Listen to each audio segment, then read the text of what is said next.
My daughter-in-law hurled a filthy rag at my feet and screamed, "Wipe the floor, nanny." She said it in front of a dozen of her wealthy friends inside the very house that my life savings had paid for. In that moment, I wasn't her mother-in-law. I wasn't a grandmother. I was her servant. But what she didn't know was this. I had lived too long, fought too hard, and built too much to be anyone's doormat. That night, she didn't just humiliate me. She awakened the fight of a lifetime. And what came next would cost her everything. My name is Esther Mae Henderson, and for 40 years, I was a school teacher in Philadelphia. 40 years of chalk dust, raised hands, and the sound of young voices learning their first words. I taught foundations reading, writing, arithmetic, but also discipline, respect, and integrity taught my husband, David, and I built our own foundation too, a marriage of love, faith, and mutual respect. With discipline, we saved enough to buy a modest row house in West Mount Airy. That house wasn't just wood and bricks. It was our fortress, our sanctuary, our testimony to a life of careful saving and honest work. When David passed, the house became my anchor. Every corner echoed with memory, our wedding photo on the mantle, the creak in the staircase, the flowers he planted by the fence. Paid off in full, it was the only place on earth I felt completely safe. And then came Marcus, my only son. My heart. Marcus was 41, a corporate liar with a gentle soul. Brilliant, compassionate, but almost allergic to conflict. He hated arguments, avoided confrontations, and too often mistook silence for peace. His wife, Simone, was a different storm entirely. She was beautiful, ambitious, and hungry, not for knowledge, not for kindness, but for attention. She once worked retail at a luxury boutique, and though she left that job long ago, she never left behind the obsession with the appearance of wealth. Simone lived for performance. She built her online persona, the Philly Freeman, like a castle made of glass and filters. To strangers, she was elegance itself. Perfect mother, perfect wife, perfect hostess. Behind the curtain, she was insecure and restless, desperate to live bigger than Marcus's lawyer's salary could buy.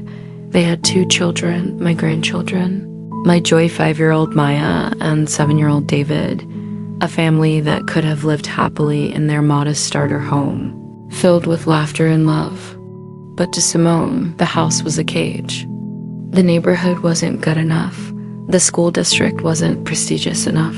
The image wasn't Instagram-worthy enough, and that dissatisfaction spilled onto my kitchen table one Sunday afternoon. After dinner, as Marcus sipped coffee and the kids played on the carpet, Simone leaned forward, her tone sweet but sharp-edged. "Mother Henderson," she began, "we found the perfect house. Great neighborhood. Best schools in the city. Exactly the kind of place where our family can thrive." Marcus muttered, "It's too expensive, Simone. We can't afford it. Not on our own," she corrected smoothly, eyes locking on mine. "But with your help." Her plan was simple. I would sell my home, the fortress David and I had built brick by brick, and give them the equity as a down payment. In exchange, they promised me a spacious in-law suite in the new house. I wouldn't have to worry about bills or loneliness. They would take care of me. It sounded like love wrapped in practicalities. But beneath the pretty words, I heard the truth. They wanted my foundation to fund theirs. Still, I looked at Marcus, hope battling shame in his eyes, and at my grandchildren.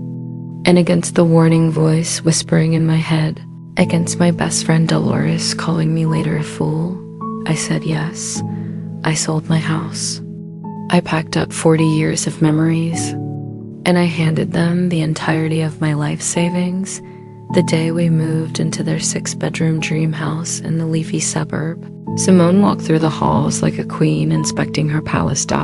My suite was large, with its own bath and a view of the garden. I told myself I had done the right thing, that this was love in action.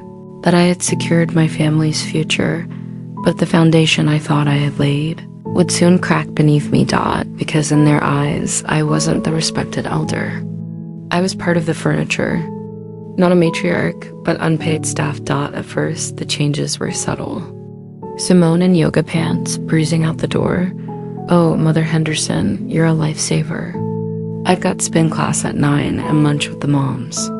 "Could you get the kids ready?" Of course I could. I love those children.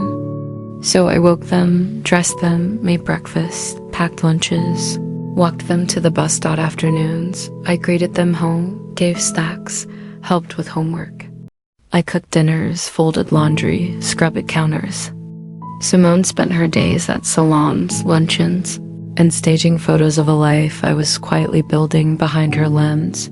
On Instagram, she posted the beautiful struggles of motherhood, the joy of sacrifice. The world praised her.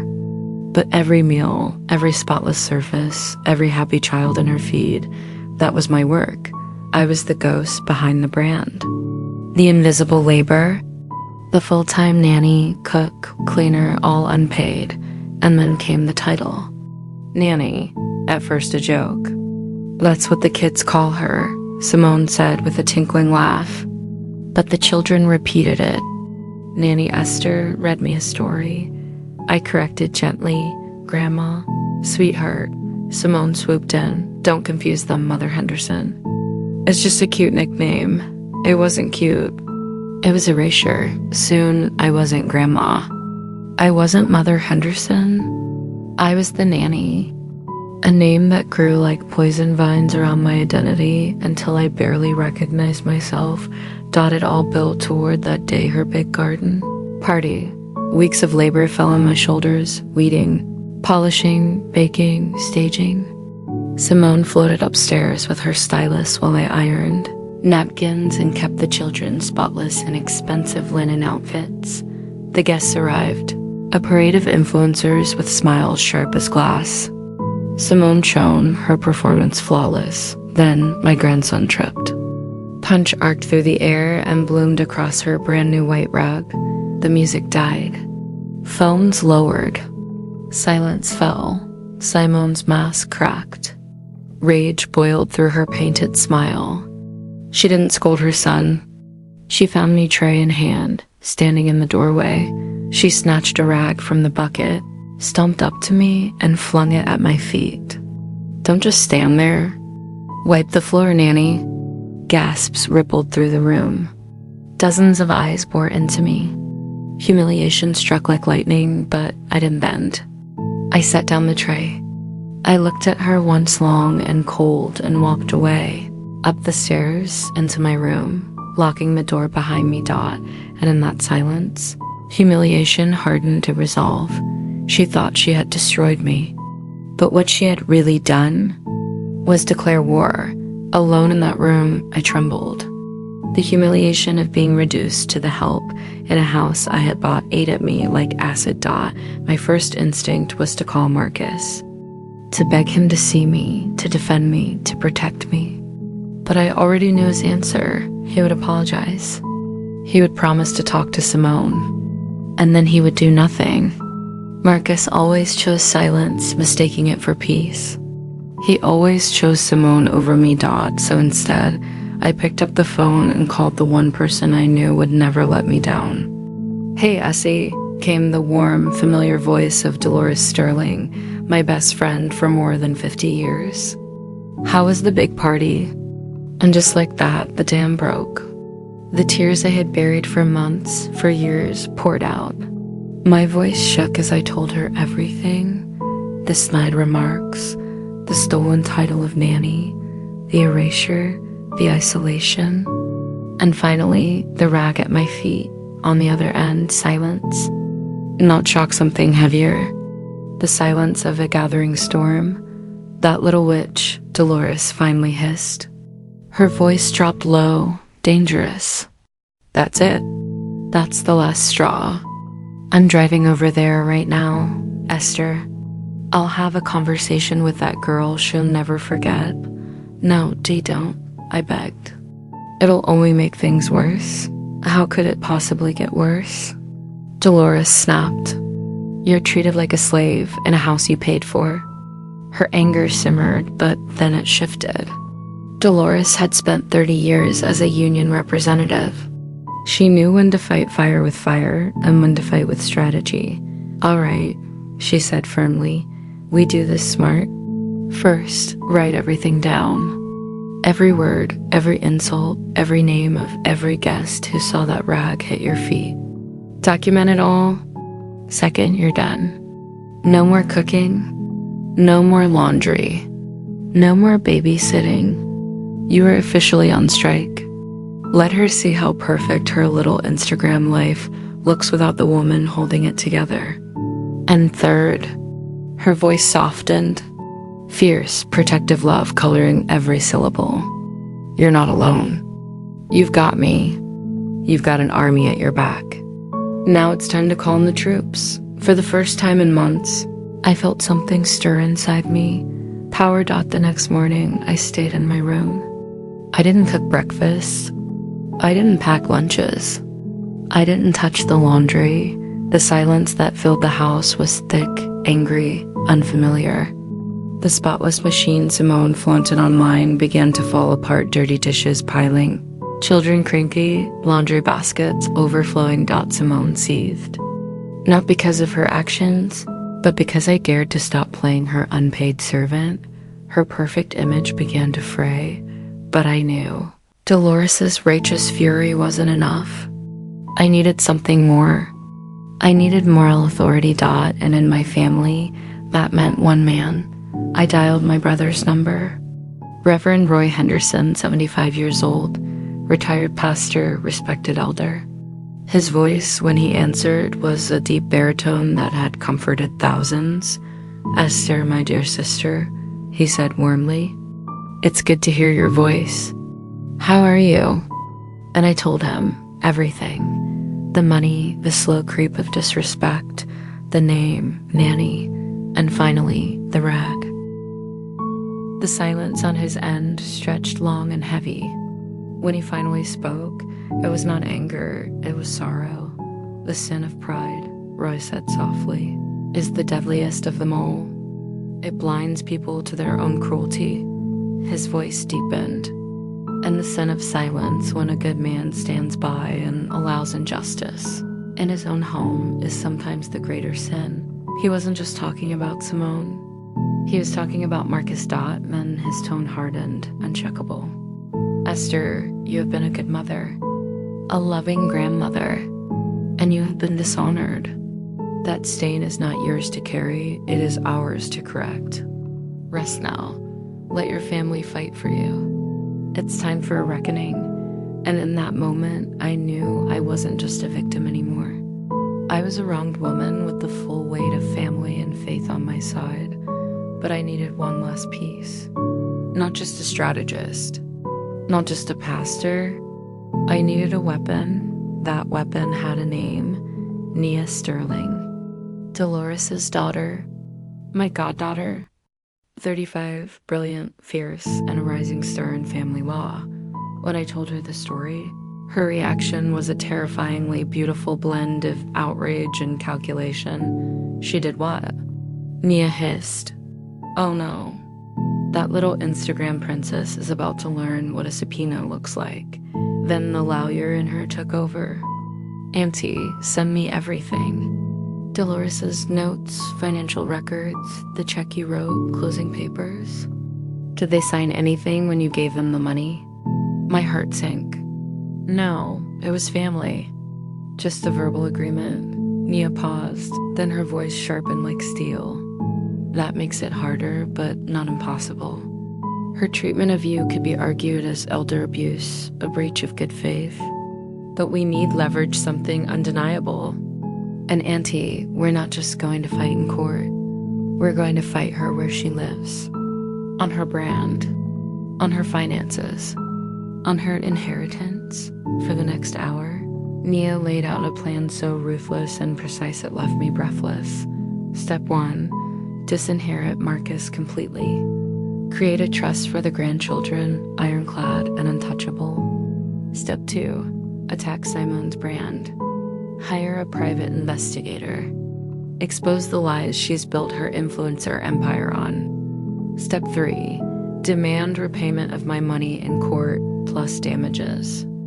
Force them to sell the house if they can't pay.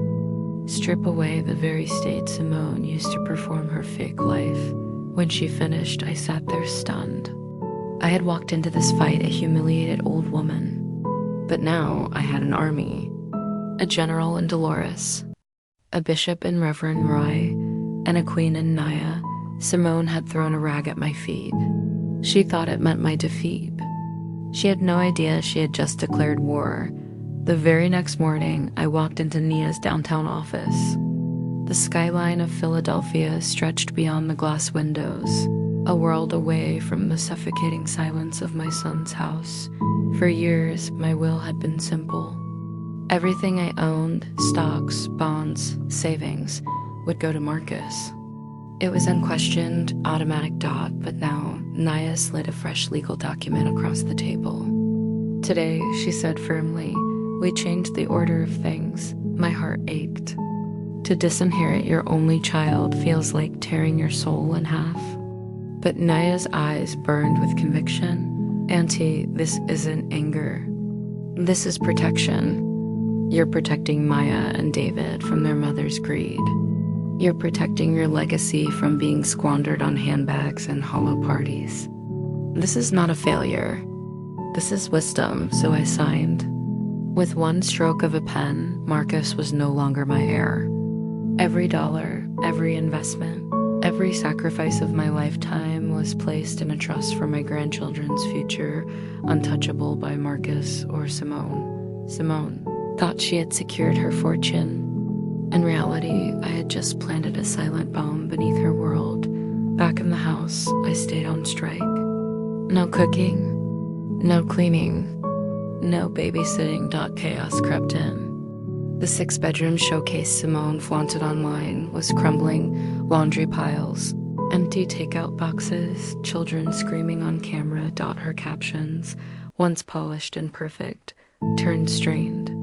Followers began to notice. Are you okay, Simone? Where are the home-cooked meals? Your posts don't feel the same.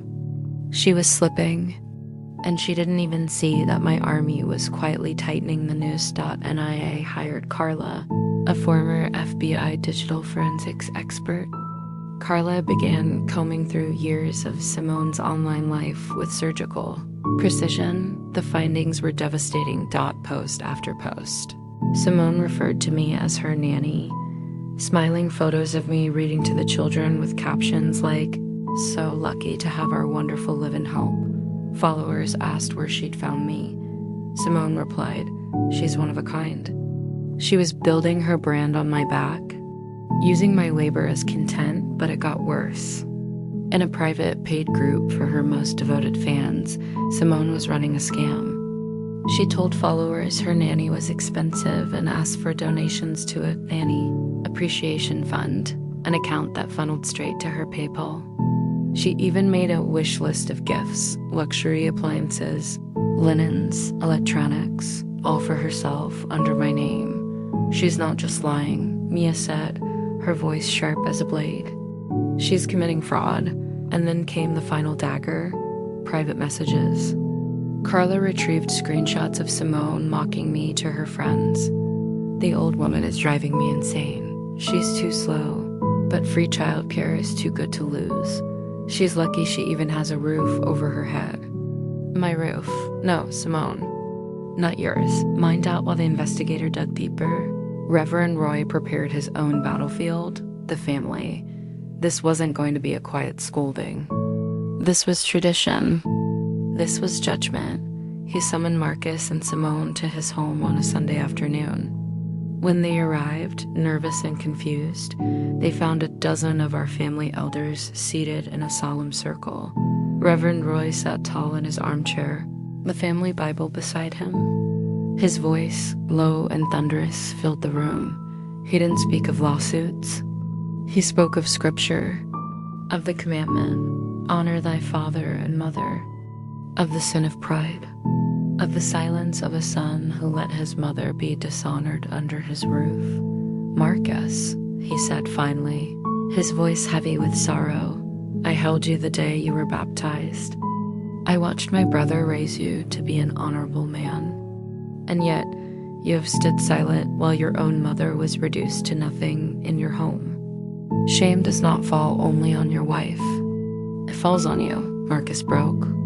Away from Simon's shadow, stripped by the gaze of his elders, he wept like a child.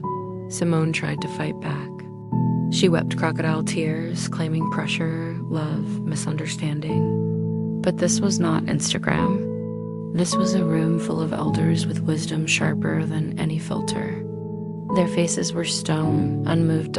Then Reverend Roy turned to her, his voice cold as iron. "Young lady, the Lord may forgive a lie, but this family will not. You have poisoned your household. You have dishonored the mother who gave you everything. That shame is yours to carry." The family trial was complete. Simon's power fractured. Marcus's silence was shattered, but this was only half the war. At precisely 4 p.m. As Reverend Roy's words cut Simone down, Naya launched the second strike, a website. A dossier of every lie Simone had told, every fraudulent scheme, every cruel message. Screenshots, evidence, receipts. She sent it to Simone's followers, her brand partners, the mommy bloggers who had once sung her praises. The firestorm was immediate. Outrage, betrayal, condemnation. Her comments flooded with anger. Her partnerships evaporated. Her brand, her identity, her entire stage, burning down in real time. And while her online world collapsed, the final blow was already on its way. The next morning, a process server arrived at their doorstep, a thick envelope in his hands. Inside, a lawsuit filed in the Philadelphia Court of Common Pleas. It demanded the return of every dollar I had invested in their house. With interest, with damages for emotional distress, with charges of elder abuse. And if they couldn't pay, the court would force the sale of their home. Their empire was crumbling. Their reputation was gone. Now their stage, the house my money had bought, was about to be stripped away. Brick by brick. Simone thought she had broken me. But all she had done was light the fire that would consume her world. The lawsuit hit them like a hammer. On Sunday, they were shamed before the family. On Monday, their online empire was set on fire. And now, by Tuesday, they faced financial annihilation. Marcus called me, his voice trembling, broken. "Mom, please. You can't do this. You can't take our home. Think of the children." I stayed calm. My voice was steel. "I am thinking of the children, Marcus.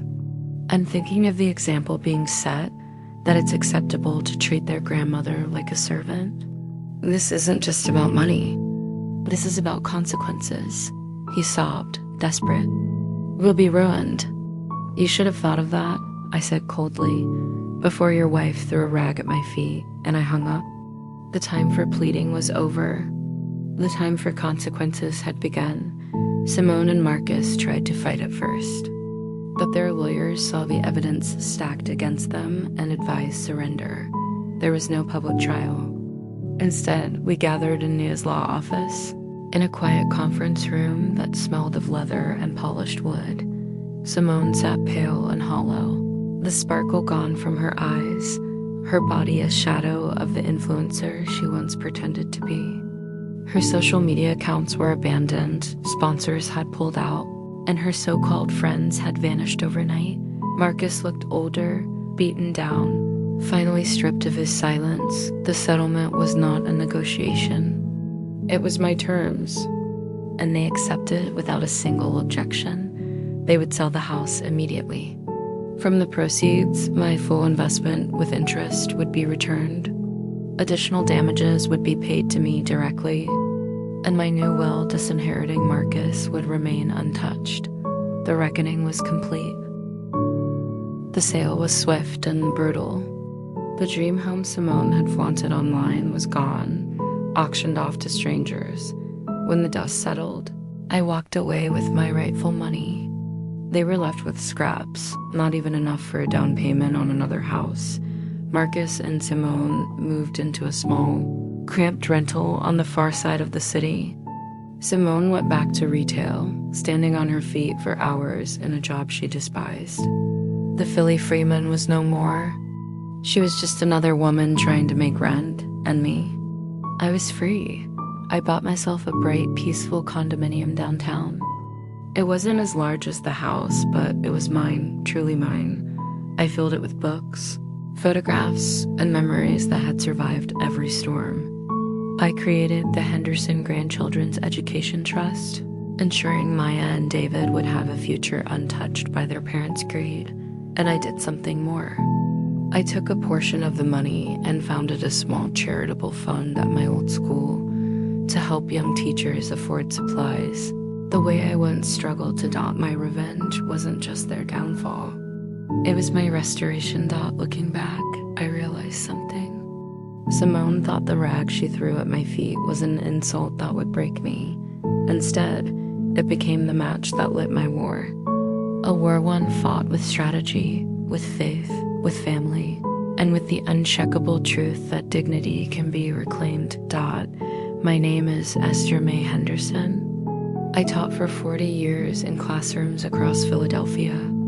But the most important lesson I ever gave wasn't about reading or writing. It was this: respect your elders, honor your mother, or learn that some lessons are taught the hard way.